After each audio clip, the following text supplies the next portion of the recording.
सरकारें बदल रही हैं और कई नियम कायदे भी बन रहे हैं।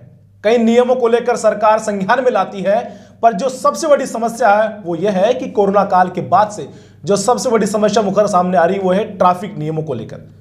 आए दिन अखबारों में, खबरों में, सुर्खियों में सुनते होंगे कि यहां एक्सीडेंट हुआ, उस परिवार के इतने लोगों की मृत्यु हुई, उस ट्रक की गलती से इतने लोगों की मौत हो गई। इन सभी खबरों में आप कहीं ना कहीं पूरे अखबारों के अंदर, पूरे मीडिया रिपोर्ट्स के अंदर एक ना एक खबर तो आपको मिल जाएगी ट्रैफिक को लेकर। पर आज तक इनको लेकर ना तो कोई बड़ी कार्रवाई हुई है, ना कोई प्रशासन इसके ऊपर कार्रवाई कर पाया है, ना सरकार ने इसके ऊपर संज्ञान ले पाया। मैं तो यूं कह रहा हूं कि कोरोना काल से बड़ी समस्या बन चुकी है ट्रैफिक। पर आए दिन आप इन घटनाओं से समझ चुके हैं कि अपन सबको इस चीज को लेकर अवेयर होना पड़ेगा। पर इस चीज के लिए सामने आए भागीरथ पावरिया जी। आज हमारे साथ स्टूडियो मौजूद है भागीरथ जी। सबसे पहले तो इनके बारे में बता दे, भागीरथ जी प्रशासनिक सेवा में थे, वीआरएस लिए और खुद उन ट्रैफिक में नियमों में काम कर चुके हैं, क्योंकि प्रशासनिक सेवाओं में है तो उन चीज़ों को लेकर अब उजागर भी करना चाहते हैं, लोगों के सामने लाना भी चाहते हैं और उनको खुलकर काम करना भी चाहते हैं। भागीरथ जी, सर आपका पहले तो बहुत बहुत स्वागत है। आपने एक अच्छी मुहिम छेड़ी है और हमारा समाचार स्टूडियो में आए, तो आज अपन इन चीज़ों को लेकर खुल के बात करेंगे। आपको हमारा समाचार में मेरी ओर से सबको नमस्ते। आपने जो मुझे यहाँ बुलाया, इनवाइट किया, यातायात नियमों के प्रति आप मेरी बात को जनता के सामने रख रहे हैं, तो बहुत बहुत धन्यवाद। अच्छा भागीरथ जी, आपका फाउंडेशन का नाम यही है कि भागीरथ ट्रैफिक फाउंडेशन। फाउंडेशन काम कैसे करेगा? ट्रैफिक से समझ में तो आ रहा है कि ट्रैफिक को लेकर, पर काम क्या करेगा, काम किस तरीके से करेंगे आप? क्योंकि हमने आप कई वीडियोस देखे हैं, आप स्कूलों में जा रहे हैं, जिनके लाइसेंस जब्त किए जाते हैं, जिनके चालान काटे जाते हैं, आप उनकी काउंसलिंग कर रहे होते हैं। जब आप प्रशासनिक सेवाओं में थे तब भी काम कर रहे थे और अब वीआरएस ले लिया तब भी ये काम कर रहे हैं। अब तक कितने लोगों को अवेयर कर दिया और इस काम की मुहिम किस तरीके से शुरुआत की? मैंने भागीरथ ट्रैफिक फाउंडेशन जनवरी 24 को रजिस्ट्रेशन कराया। वो एक माध्यम था कि मैं स्कूलों तक बच्चों को पास में जाऊँ, school, कॉलेजें, bus stand, railway station, जहाँ भी मुझे ज़्यादा भीड़ नज़र आएगी मैं वहाँ जा कर के यातायात नियमों के बारे में उनको पूर्ण रूप से जानकारी दूंगा कि आपको गाड़ी किस तरीके से चलानी है। गाड़ी के अंदर टू व्हीलर पे हेलमेट, सीट बेल्ट, गाड़ी चलाते वक्त नशा नहीं करना, यातायात रोड सिग्नलों के बारे में बच्चों का अवेयर करने के लिए, क्योंकि बच्चे कहीं न कहीं अपने माता पिता के साथ यात्रा जरूर करते हैं और वो नाबालिग अगर गाड़ी चलाते हैं तो वो नहीं चलाएंगे। तो क्योंकि हमारा भारत के अंदर सबसे ज़्यादा रोड एक्सीडेंट हैं, सबसे ज़्यादा युवाओं के हैं, इसलिए कोरोना से भी बड़ी महामारी का रूप ले चुका है। राजस्थान के अंदर 2000 दिसंबर की हम अगर बात करें तो 32 आदमी का आंकड़ा पर डे के हिसाब से आया। बिल्कुल 2023 के अंदर पूरे राजस्थान के अंदर रोड एक्सीडेंट, एक बार मैं आपको बताता हूँ, आंकड़े ज़रा नज़र डालें। 24,705 हादसे हुए, जिसमें 11,762 मौतें हुई हैं अकेले राजस्थान में। 67 हादसे प्रतिदिन होते हैं, 32 लोगों की मौत होती है। और पूरे भारत की अगर बात करें तो 19 लोगों की मौत 1 घंटे में हो जाती है। 461 मौतें प्रतिदिन और 3 1 मिनट में। यह 2022 की बात है, 2023 के आंकड़े मेरे पास है नहीं। कोरोना से भी बड़ी महामारी का रूप ले चुका है ये। अच्छा भागीरथ जी, सरकार इसके ऊपर कई नियम कायदे लेकर आती है, प्रशासनिक सेवा में आप खुद रहे हैं, उनके ऊपर भी कई सवाल खड़े होते हैं।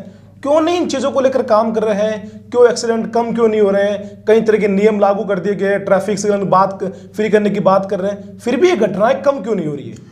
रोड एक्सीडेंट कम क्यों नहीं हो रही? इसका एक तो बढ़ती हुई जनसंख्या, बढ़ते हुए वाहन, एक कारण तो ये हुआ ही हुआ।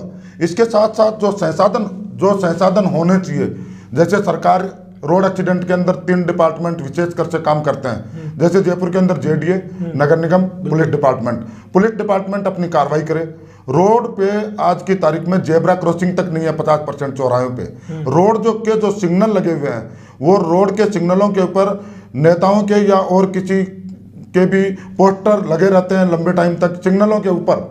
ड्राइवर भ्रमित होता है कि मुझे किधर जाना है। सूचनात्मक रोड सिग्नल, उनके ऊपर पोस्टर बैनर।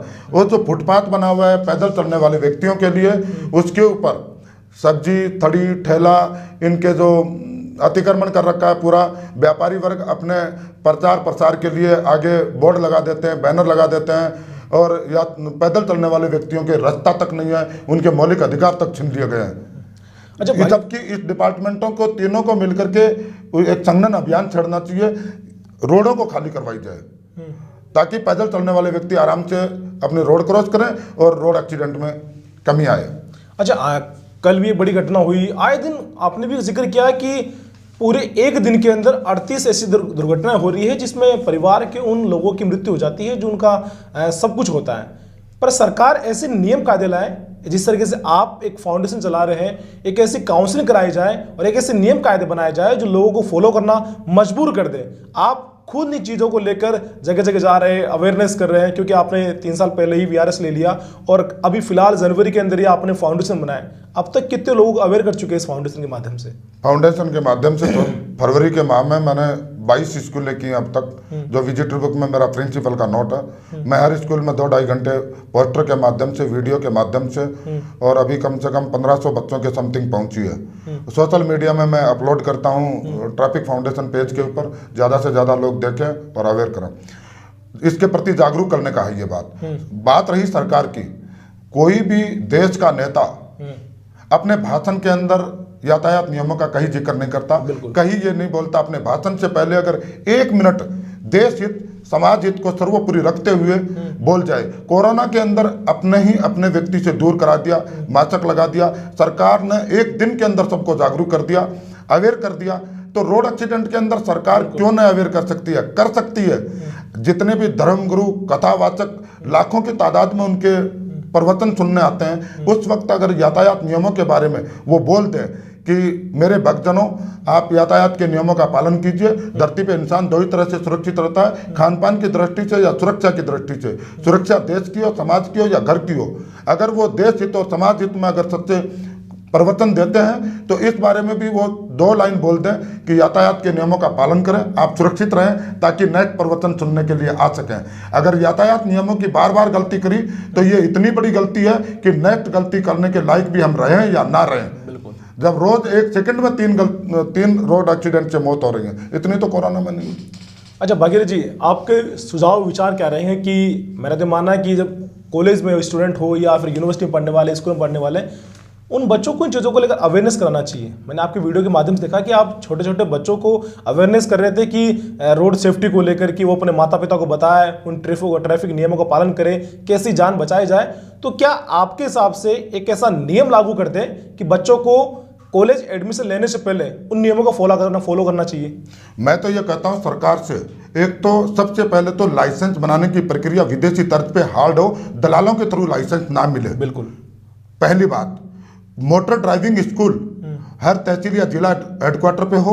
3 माह की, उसमें 3 माह 6 माह जो भी समय निर्धारित करे सरकार, उतने टाइम तक मोटर ड्राइविंग स्कूल में ट्रेनिंग लेकर, सर्टिफिकेट लेकर, एक एग्जाम फाइट करके, उसके बाद एक बच्चों के स्कूल में इसका एक मजबूत पाठ्यक्रम हो। नीचे की क्लास से लेके ऊपर तक की क्लास, चाहे वो कितनी बड़ी डिग्री हो, उसमें रोड सेफ्टी के मामले में उसको जरूर इसका एक मजबूत पाठ्यक्रम हो। 2 कारण।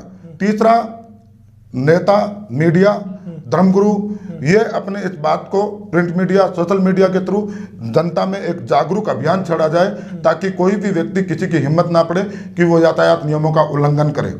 एक बिना हेलमेट, बिना seat belt, red light jumping, नशा की गाड़ी, तेज गति से और लापरवाही पूर्वक वाहन, ऐसी गलती बार बार करने पर उसका लाइसेंस रद्द करने की प्रक्रिया होनी चाहिए।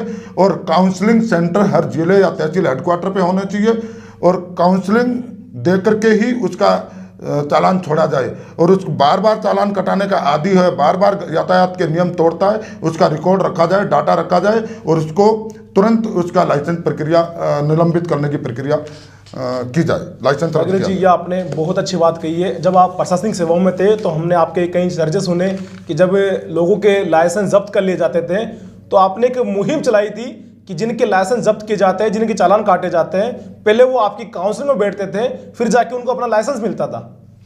मैं 2019-20 के अंदर मानसरोवर और अंबाबाड़ी काउंसलिंग प्रभारी रहा था, सुप्रीम कोर्ट के निर्देशों की पालना में। उस टाइम पे डीसीपी लवली कटियार मैडम होती थी, तो वो कहते थे कि कुछ धाराओं के अंदर चालान कट जाते थे, उनको 2 घंटे बढ़ा करके समझाया जाता था, काउंसलिंग दी जाती थी, उसके बाद लाइसेंस जुर्माना जमा करा करके फिर उसका चालान छोड़ा जाता था। वो दोनों काउंसलिंग सेंटर प्रेजेंट टाइम बंद हो चुके हैं। मैं तो कहता हूं कि सरकार को सुप्रीम कोर्ट के निर्देशों की पालना में वो तमाम जो 50 जिले हैं सब में एक काउंसलिंग सेंटर तो जरूर होना चाहिए, और जो बड़ी धाराओं में चालान करता है उनकी काउंसलिंग जरूर देनी चाहिए। अच्छा, आपको बता दें भागीरथ चौधरी जी पाकिस्तान और अमेरिका के अंदर भी वहाँ एम्बेसी में काम कर चुके हैं इन चीज़ों को लेकर, तो वहाँ के क्या कुछ आपने वहाँ क्या कुछ देखा, किस तरीके से अपने यहाँ भी लागू करने चाहिए, क्योंकि आप वहाँ काफ़ी समय से रहे अमेरिका और पाकिस्तान के अंदर, तो किस तरह की वहाँ चीज़ें काम की जा रही है, अगर हमारे दर्शकों को बता सके कुछ आपके माध्यम से। पाकिस्तान की स्थिति हमसे भी ज़्यादा खराब है प्रेजेंट टाइम, लेकिन अमेरिका के अंदर तो यातायात के नियमों के प्रति बहुत ज़्यादा अवेयर हैं वहाँ के लोग, वहाँ संसाधन बहुत अच्छे से हैं, वहाँ पुलिस के अंदर ये राजनीति अपोरोज नहीं चलती। हमारे भारत के अंदर जिस तरीके से कोई किसी व्यक्ति को यातायात पुलिस के अधिकारी रोक लिया, उसका चालान करने की चेष्टा की, कट देनी सी मोबाइल निकालते हैं और कहते हैं बात कर लीजिए, मेरे भी पापा पुलिस में हैं, मेरे एडवोकेट हैं, मैं डॉक्टर हूं, मेरे पापा एमएलए एमपी हैं, नेता हैं, और उनसे अप्रोच लगाने की तैयारी में लग जाते हैं और वो अप्रोच करते हैं और इनके अप्रोच में पुलिस छोड़ देती है।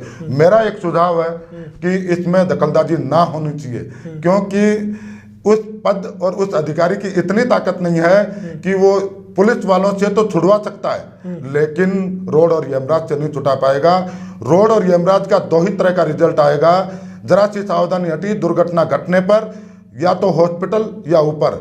अगर किसी को इसमें मेरी बात में डाउट हो तो एक बार एसएमएस हॉस्पिटल का निरीक्षण कर लीजिए, ट्रॉमा वार्ड में चले जाइए, हर 1 मिनट में, हर आधी घंटे में एम्बुलेंस चिल्लाती हुई आएगी और कहेगी ये रोड एक्सीडेंट वहाँ इस जगह से हुआ, 2 मरे 3 घायल, ये हुआ ये।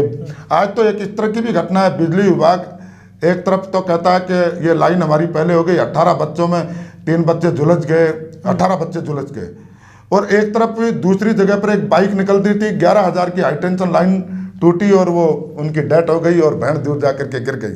वहाँ एक छोटी सी न्यूज़ बनी और उस न्यूज़ को एक बार लगाया गया, उसमें कहा गया कि हमारी लाइन के बाद में बस्ती वालों की गलती है, हमारी कोई गलती नहीं है। और वहाँ पे बिजली बोर्ड ने अपना गलती को एक्सेप्ट नहीं किया कि हमारा तार टूटा तो किस वजह से टूटा। बिल्कुल। तो ये डिपार्टमेंट अपनी जिम्मेवारी लेना स्वीकार करें, जिसकी वजह से गलती हुई है उस गलती का खामियाजा वो डिपार्टमेंट भुगते, और इनके गाड़ियों की गहनता से जांच हो। मोटरसाइकिलों के ऊपर अभी हाईकोर्ट ने एक नोटिस जारी किया, इनको पूछा है कि ये व्यवसायीकरण कैसा हो रहा, मोटरसाइकिल के ऊपर ओला उबर में लग करके ये जनता को ढो रहे हैं। अगर उनका रोड एक्सीडेंट होगा तो कौन क्लेम पास करेगा? और बिना हेलमेट अगर रोड एक्सीडेंट हो जाता है, मर जाते हैं, उनका इंश्योरेंस कंपनी यह कह करके क्लेम खारिज करवा देती है कि इनका हेलमेट नहीं था, नशा करके गाड़ी चलाई गई, उसके पोस्टमार्टम में आ गया कि शराब पी करके गाड़ी चला रहा था इसलिए उसका। तो इनके जिम्मेदार कौन होगा? किसको लेनी होगी जिम्मेदारी? हर डिपार्टमेंट उस जिम्मेदारी को दूसरे डिपार्टमेंट पर डाल देता है। जब पुलिस डिपार्टमेंट के पास जाते हैं, पुलिस डिपार्टमेंट बढ़ती हुई जनसंख्या के आधार पे अभी 19,000 पद पुलिस के पास खाली हैं। कहां से? कांस्टेबल से इंस्पेक्टर तक ऊपर के पद खाली नहीं है। आरपीएस आईपीएस सब फुल है पद, लेकिन जो फील्ड में काम करने वाले हैं उनकी संख्या 20,000 पद स्वीकृत नौकरियों में से खाली है। अच्छा, अब कहां से रोड एक्सीडेंट में कमी आएगी बताइए आप? बिल्कुल, हम भी आपकी बातों को लेकर दर्शकों से बार बार गुजारिश करेंगे कि ये जब ये वीडियो देखें तो सर से सीखने की कोशिश करें। अच्छा, आपने जो फाउंडेशन बनाया, चर्चा में आपकी धर्मपत्नी भी थी जो वकालत करती है, वकील है, इन फाउंडेशन बनाने का मकसद क्या था? सवाल ही उठ रहा है। मेरा मकसद ये है, मेरा ओनली फॉर मकसद जनहित में। मैं एक भारतीय नागरिक हूं और तमाम देश के बच्चे हमारे अपने हैं, और भारत में युवा सुरक्षित रहेगा, रोड एक्सीडेंट में कमी आएगी, तब भारत सुपर कंट्री बनेगा, तब अर्थव्यवस्था में नंबर 1 पे आएंगे। केवल भाषणबाजी और ढकोसलेबाजी करने से काम नहीं चलेगा। कोई भी इसके ऊपर, मेरा उद्देश्य इतना ही है कि मेरी दी हुई काउंसलिंग से या आज आपके स्टूडियो के माध्यम से बैठा हूं, जो लोग मुझे सुन रहे हैं, देख रहे हैं, अगर मेरी दी हुई काउंसलिंग से एक व्यक्ति अपने आप में सुधार कर ले और वो अपने परिवार को गाइड कर दे, तो मेरा जन्म लेना धरती पे साकार है। इस उद्देश्य को साक्षात लेकर के मैं रोड सेफ्टी के अंदर काम कर रहा हूं और लोगों को जागरूक कर रहा हूं, और इसमें जहां जहां कमी नजर आएगी मेरे ट्रैफिक फाउंडेशन के माध्यम से सरकार तक मेरी आवाज़ को पहुंचाऊंगा। जहां कमी होगी उसमें सुधार लाने की चेष्टा करूंगा। जितना मेरे से होगा उतना। भागीरथ जी, हम भी आपके साथ लगातार बने रहेंगे, क्योंकि हम भी चाहते हैं कि इन घटनाओं पर रोक लगे और आपके फाउंडेशन में जो अच्छा कार्य कर रहे हैं, क्रांतिकारी कार्य कर रहे हैं, इसको लेकर हम भी आपके लगातार साथ रहेंगे। आपको बता दे रहे हैं और ट्रैफिक केंद्र भी काम किया है, और अब जब से इन्होंने वीआरएस लिया है तब ट्रैफिक के नियमों को गंभीरता से जाना है कि किस तरीके से समाज के अंदर काम किया जाना चाहिए, और पूरे राजस्थान में घूम घूम कर उन सभी बच्चों को, उन युवाओं को अवेयर कर रहे हैं कि कैसे बचा जा सके। क्योंकि इन्होंने जो आंकड़े गिनाए, ये छोटे मोटे आंकड़े नहीं है। जिस तरीके से कोरोना काल की महामारी को सरकार ने बचाने की कोशिश की, तो उसी तरीके से ट्रैफिक में जैसे हर दिन, हर मिनट, हर सेकंड का जो दुर्घटना होती है, एक परिवार का अंग टूट जाता है, तो कहीं ना कहीं इन ट्रैफिक नियमों को लेकर सरकार और प्रशासन को ध्यान देना चाहिए और ऐसे क्रांतिकारियों को सामने आना चाहिए जो उन युवाओं की जान बचा सके। हम भी गुजारिश करेंगे कि आप सभी लोग जुड़कर भागीरथ ट्रैफिक फाउंडेशन जुड़े और ऐसे काम करें और अपनी जान बचाएं और अपने साथ वालों की भी।